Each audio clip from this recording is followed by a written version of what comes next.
Ranperda pengawasan dan kualitas air dipastikan akan ditetapkan menjadi perda.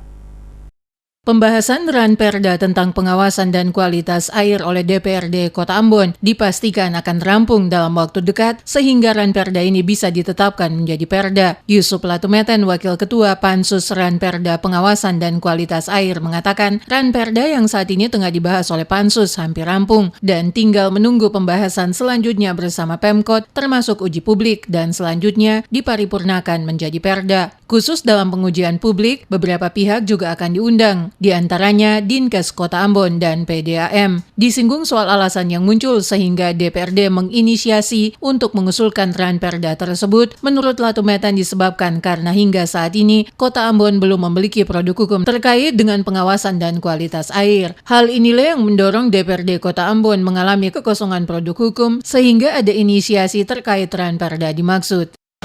Semua orang yang terlibat terkait dengan masalah air kita akan undang dan kita akan uji publik. PDN juga kita akan undang karena terkait dengan masalah kualitas air, ya kan?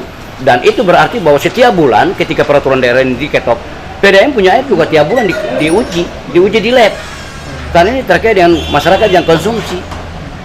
Lebih lanjut dikatakan Latumeten jika nantinya dalam pengujian publik ada hal-hal yang perlu dilakukan penambahan, maka akan dibicarakan bersama untuk menambah bobot dari perda tersebut sehingga dapat memberikan manfaat bagi warga kota. Selain itu, saat perda tersebut ditetapkan, maka ada 3 poin penting yang harus disiapkan. Di antaranya, lab pengujian kualitas air, dan Dinas Kesehatan juga diminta untuk menyiapkan tenaga khusus yang nantinya akan bertugas dalam pengujian kualitas air dan kesiapan dinas terkait saat perda ditetapkan.